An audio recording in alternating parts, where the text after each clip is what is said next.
Good afternoon, ladies and gentlemen.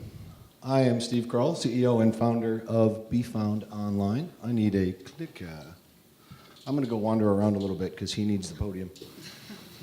People ask a lot about the Orange Jackets. We're a singing quartet, the Dreamsicle Singers. Actually, no, not really. I'm not really the booth babe type. So it makes us easy to be found when we're at conferences and we're presenting.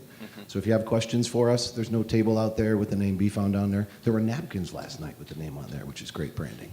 But if you need to find us, talk to us. There's 4 of us wandering around in orange jackets. And feel free to talk to the guy here in the orange shirt, too. He's probably can answer a bunch of your questions as well. He's like, wait, me? So first, I want to do some housekeeping. I always start by thanking Melissa and thanking Leslie and saying, great job, folks. How about a round of applause again for those ladies? The next thing I want to do is thank our hosts. Bright Edge is awesome. There's great content here, not just in the presentations, but in the people. The conversations I get to have when I come to share every year are phenomenal. The networking I have is phenomenal. So what I want to do, I want to take the left side of the room, says thank, the right side of the room says you, and then all at once we say Bright Edge. Because we're on video, and this will be our video thank you to the good folks from Bright Edge. Are we ready? Let's get a practice round. All right, I'm going to go this way. That'll be thank. Go that way, say you, and then hands up is Bright Edge. All right? Ready? Here we go. Thank you, Bright Edge. Hey, that was pretty badass. I don't think we have to do the production run. That was pretty good. All right, so who is BFO? We've been around for about 6 years. I've been dancing in the search space for about 10, websites for about 15, technology for about 25 years. Wow, showing my age. I did it immediately out of high school, started figuring some things out when I was answering phones for a living, and this is sort of the culmination of that. We've got decades of experience. We hire new people. We hire people that are smart, out of college, things like that. But we like seasoned veterans that have years of experience. So among the 35 people that we are, we've got decades of experience on the paid media side, organic media side, social media side, and even analytics. What we're going to talk about today, I'm going to leverage Leslie's recipe metaphor here. We're all SEOs, right? We're all SEO cooks. What do we want our cakes to do? We want those bad boys to rise. You walk in on that Monday morning and you open the oven, and the cake went, what happened? My traffic's gone, my rankings are gone. We're going to talk about penalties, partial matches, site-wide matches, things like that. Where they come from, how to get rid of them. We're going to give you some practical advice, all in 12 minutes or less, all right? So you ready for this? It's going to be a roller coaster. We're going to do a little dancing with Dan here in a minute, as he hasn't had the chance to say a word because I'm running around with a microphone. So let's go ahead and get into that. Dan Reno heads up our organic media team. He knows most things SEO. He's pretty darn good at it. I love working with the man. I love talking to him about SEO as well. You're not so bad either. Oh, thanks, Dan. Let's go ahead and get into the meat and potatoes of this thing. Let's talk about real stories. We're reporting the news here. This is what happens. You go out and you fight on the street, and you got to get through some of this stuff. You have to have real case studies to make this stuff work. So if we didn't have case studies, there's no reason for us to be here. So some of these Google penalty case studies are vanilla. Pretty easy stuff, right? Penalty removed and recovered in 6 weeks. Nice story. I was talking to Marty from Digital Relevance. He had a 13-day story. We had one where Google threw a couple of false positives on some clients, and they've removed them themselves within a week. Oops, Google. But they don't make mistakes. So this one, example, is the meat and potatoes of this was a partial match penalty. We dug in. We figured out why, the what. The why was spam links coming to the site. So we did the exercise of doing the deep dive, figuring out all of the links that are pointing to this website. We did some pruning, reaching out to webmasters, poking them, begging them, kept a log of everything we did, threw up a disavow file, and submitted a reconsideration request. End to end, 6 weeks. Google said, thank you, we love you again, thanks for playing the game. They get more complicated, don't they? Anybody had a really complicated go boom? Anybody? Couldn't get it back, Google didn't tell you about it? See, there's one over there. The next one's a little more complicated. This one took us a couple of months to get through. And the key here was, what was it and where was it coming from? This was a site-wide match. They killed us for all of our brand traffic and keyword traffic. It was gone. Where'd it go? So you're staring at your analytics, staring at your rankings, staring at the guy next to you, and then you're asking him if he wants to have a beer because you don't know where the heck this is coming from, right? So you start digging through, you got to go do your deep dive. You're looking for low-hanging fruit. You're looking for any fruit. And we find out that on this site, we had a sister site owned by the same company, site-wide footer links that weren't no-followed, thousands of them pointing to this website. While we wanted to stare at the backlink profile and some of the content marketing, it's not called link building, Google, it's content marketing. We wanted to take a look at all that. We stared at that, but then this thing stood out. It was a red herring. What the heck is that? So we made some phone calls. We talked to IT. We said, hey, we need an immediate change because you guys are out of the listings. So they dropped the change. We said, great. We said, we're not going to tell Google yet. We want to go do some more homework. So we submitted some subdomain disavow files, and then we prepared the reconsideration request. A lot of this stuff, you'll find out, especially as he starts talking, and I shut up, that it's about order of operations. It's about doing it in the right order and the right fashion.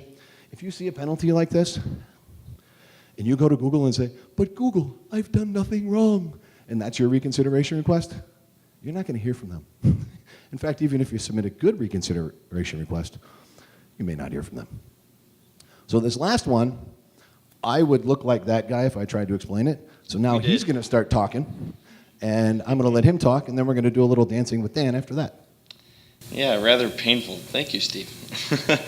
After 9 months of heavy investigation, we ended up finding out that this client of ours has other clients that also have websites, also more global links, linking back to them in what seemed to be overly optimized anchor text.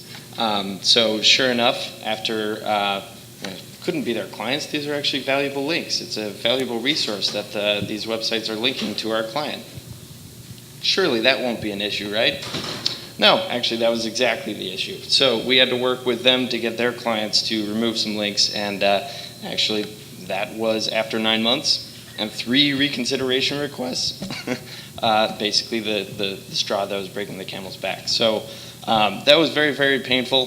There was also competition. There was a sort of brand name battle going on, some negative SEO happening. Actually, yes, it exists.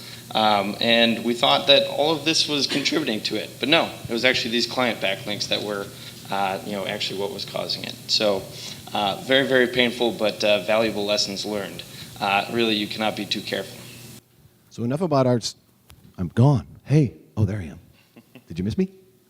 So enough about our success. Let's talk about some lessons here, Dan, and then let's go into some real-world examples and support for these guys in terms of identifying and finding some stuff. Sure, yeah. So site-wide links, obviously I've already talked about that. That's certainly something to be concerned with. Thank you very much. Negative SEO, again, I already said that. I mean, it is a real thing, and it is something that you should try to keep tabs on if possible. Really, awareness is the key. You want to be monitoring your backlink profile as often and as thoroughly as possible as a way to prevent it, any kind of penalty situation that is. Repetitive anchor text, yeah, that's obviously a low-hanging fruit, as we might call it, and well known that that's going to cause an issue. There's usually warning signs, though. Typically, you don't just get manual action against you out of the blue. You're going to have some kind of either ranking drop or traffic, be it site-wide or partial match. Look at analytics. That's going to tell you way before you actually see that, as we call it, Dear John letter from Google. Great, thank you, sir. Yeah. Now let's talk about when this happens, what you do to figure it out. You're standing there in day one, and your site went kaboom. Your rankings, your traffic, they're gone. So, Dan, what do you do when this happens on day one? Well, again, ideally you would have spotted this coming. However, go to Webmaster Tools. It's likely, if you're noticing it at this point, and it's not maybe day one of traffic going kaboom rather, that there's going to be a message in Webmaster Tools telling you why this is the case, why you're seeing that. If there's no message, I know their messages are better. A couple years ago, Google didn't send them. It's a lot better now. You usually get one that says a little bit about what you did or why. But what if you're not seeing a message immediately, you're still seeing warning signs? Hope that is not the case. If there is a message, it's actually a little bit easier to sort of clean up because then you know for a fact. Whereas it's the constant guessing game if it's something algorithmic. So let's assume we got the message. And what are we going to do next? Where are we going to figure this out? How are we going to start this process of getting that traffic back. I need the traffic because my traffic means money, and I don't like to lose that. Diagnosis, not unlike a doctor that way, right? You have to figure out exactly what the situation is, and again, if there is manual action, chances are it's going to be one of two things: full or site-wide, completely denied. Like we were talking about before with case study number 2, including your brand, you will not get any rankings. Just gone, nada, denied. And no soup for you in the case of partial match. If there's going to be, I don't know, maybe it's just a few keywords that Google thinks that you're over-optimized for, chances are those landing pages that you have assigned to those keywords aren't going to be getting organic traffic. And basically just, again, that repetitive anchor text. So our journey has begun. What are you doing after that? You know you've got a penalty. You know what it is. Which guy are you? You're Bogey, or are you Inspector Gadget here? Inevitably, you're going to feel a little bit like Inspector Gadget. Lots of tools, not as he's scratching his head there. Not really sure exactly where to look, a little bit overwhelmed. You're going to feel that way. Get ready. But afterwards, you're going to feel like that cool sleuth with the hat. And our cool sleuth is doing what? First, of course, assuming you do have a message from Google, looking for low-hanging fruit, something obvious. We all are familiar with the guidelines, right? So if there's something obvious, chances are that's what's going on. That's what's flagged this situation to begin with. Go after that first. If you can get a quick win, do it, because this is not a situation that you want to have prolonged. Great. So you got low-hanging fruit, but even if we pick these apples, are we going back to Google yet, or are we doing something else? Of course, thorough. You want to be as thorough as possible. Even if there is low-hanging fruit, it's a good idea to do the deep dive. I mean, chances are there's not going to be, in all cases, just something completely obvious, in which case you have to go line by line, website by website, link by link sometimes, and you have to do that fine-tooth combing. So wait a minute. You're telling me you've got this big monster spreadsheet of umpteen, let's say 70,000 links. You're walking through this by hand? What are you doing with it? Well, you kind of have to, there's some guidelines or a mindset that we like to recommend when doing this. And basically, that is, next slide. Are you going to make Eric Ward happy or a Mad Matt Cutts? That's kind of how we like to think about things, right? Eric Ward has always been, if there's real benefit for users, intent, that should be kind of your compass, if you will, when actually analyzing these backlinks. Or are these backlinks the kind of thing that Matt Cutts might talk about in his videos? So you've got 70,000 URLs. Assume you've sorted them by domain, making sense of them, and you've scored them. What are you doing with this mess of a spreadsheet? Well, luckily there's now the disavow tool, that nasty case study that we had, quite literally just as we had gotten the penalty removed, the disavow tool came out. That might have been handy. But that is certainly one way to go about doing it. However, next slide. No, not yet. I'm not going there. Oh, what? Because the next slide, I know what the next slide is. Okay. Disavow tool is great, but what about communicating to webmasters, reaching out, figuring out our own stuff? Where we talked about footer links, bad footer links, we had to go do our own grooming, figure out that our site screwed up our SERPs. And you've got to be willing to accept that. Look in your own backyard, because I'll tell you this, that webmaster is easier to get in touch with. He might actually make the change too, especially if his butt's on the line with you. Hey, it's the SEO department over here. Yeah, there's a little bit of a problem on site number 4. What's that? Well, it's we got a bad footer link. Did I do that or did you do that? How about we won't talk about who did it? Let's just fix it. It's that kind of thing. They love to make those changes. It fixes stuff. Everybody gets a gold star because you can bring this stuff back. So it's your own webmaster first, but then after that, what are we talking to webmasters about? Well, you have to really do the due diligence and make an honest effort to actually get these backlinks removed. Don't just rely on the disavow tool. Yes, it's a handy sort of thing. However, Google actually likes to see that you've gone through the effort, and assuming you may use Gmail in the process, reaching out to these webmasters and actually, again, physically getting them removed if possible. Not always possible. In fact, usually not successful. However, it is It does happen. It's the thought that counts sometimes. If you reach out to these webmasters, yes, some of them will change them, especially if they're business partners. I mean, we had one of these where it was a business partner that put up run-of-site links. Identifying it was the hard part. Getting it remediated was the easy part because they still want to do business with us. It was just a happy accident that it was there. They didn't understand what a no-follow was and didn't care. And in the wake of it, they deep sixed our rankings. So it's looking at that stuff and figuring that stuff out. So it's reaching out. Google wants to see that you've reached out. Keep a log of this stuff. Give them access to it. Make a log.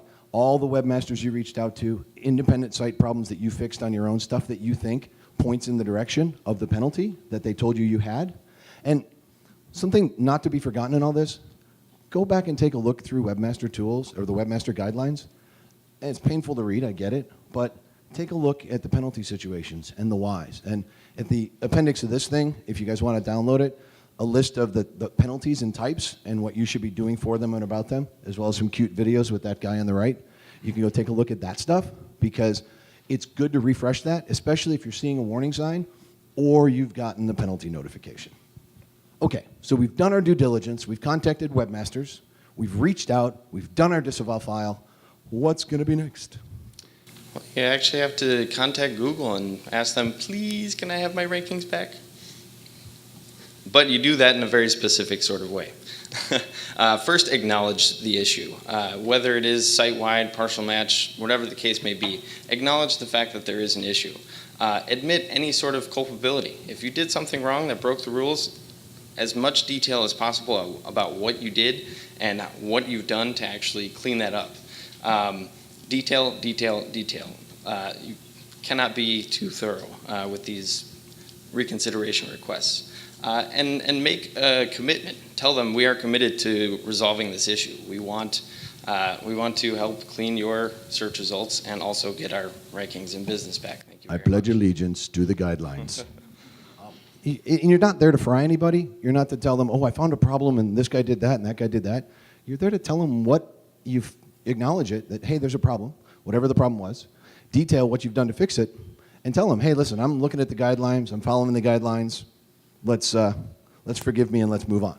So you submit this reconsideration request, and what happens? Usually you do get a response. They've been much better about that recently. It's just a matter of time. Sometimes it takes a little while, and you are kind of stuck. Do I twiddle this thumb or that thumb? Not really. That's an awkward space, right? But patience is key. You have to be patient. You don't want to be doing... Boss here. What's going on with that reconsideration request? Our rankings haven't come back. It's been 2 weeks. Yeah, set expectations. This is going to be a long process. You are definitely in for... even when you get the reconsideration request accepted and the penalty lifted, chances are your rankings are not going to come back for a little while. There's definitely, the sandbox used to be a term used quite a bit. There's a bit of that period of time where even, again, getting reconsideration requests accepted and penalty removed, there's a waiting game. Boss again, it's been 2 months. What's going on with this penalty? Well, starting fresh, of course. We have to start thinking about, what's next? Rebuilding your authority. How are you going to do this the right way? That definitely has to be a part of it. And that's about all you really can do in the meantime. If you're talking about reconsideration requests, the idea is submit the first one, give it some time. Google's better about responding, as Dan just said, but you have to give it a few weeks. They've got a lot of these things, especially when they're giving out penalties like candy. So they go through these things. You typically get a response now. They'll tell you either, thank you very much for complying with the rules, and they say your penalty will be lifted, and then you get back on the road to recovery, which isn't this presentation. Or they tell you what else is wrong, and they put you down the rabbit hole again. But you have to keep playing the game. You can't just look at that note back from Google and do nothing and wait 2 weeks and reconsider and say, hey, Google, I did this. Google's got eyes and ears all over this interwebs. So try to do some more stuff, see what other red herring you might find or what's next on your priority list, and do some more work and do another reconsideration. If you hear nothing at all from Google over the course of about 6 weeks, ask a question.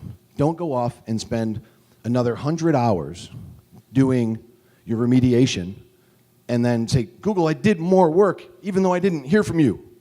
Reach out again and say, hey, Google, I haven't heard about this reconsideration request. I'd love to receive more information. Never be angry. Just always be polite, ask for the information. They'll usually get back to you and say, oh, hey, this is what they'll still give you the stock answer like your lawyer, right? They never have any fun. So you'll get the answer back from Google, but then you can continue down the path. Don't pour hours in unless Google's giving you information after that first recon request. Make them give you some information, because if you're going in the wrong direction, and we've done it, we've gone the wrong direction, submitted a reconsideration request, and they said, go that way. It's getting that clue. It's a breadcrumb. They give you breadcrumbs when you're doing reconsideration requests. Ideally, though, you want to do it as few times as possible. You want to get it right the first time if you can. Much easier said than done. But 3 reconsideration requests is not the most I've ever seen or heard of, but that's certainly a lot. And again, be patient. Do not annoy them. Your site is not most important to them. We won't talk about that. So let's summarize what happens in these situations. Identification, I actually look at this as early warning signs. If you're doing health checks on a monthly basis, you should pick up on some of this stuff. If you see strange rankings changes or analytics traffic drops or that weird Monday morning thing, whoa, hey, early warning. But you should be able to avoid early warning.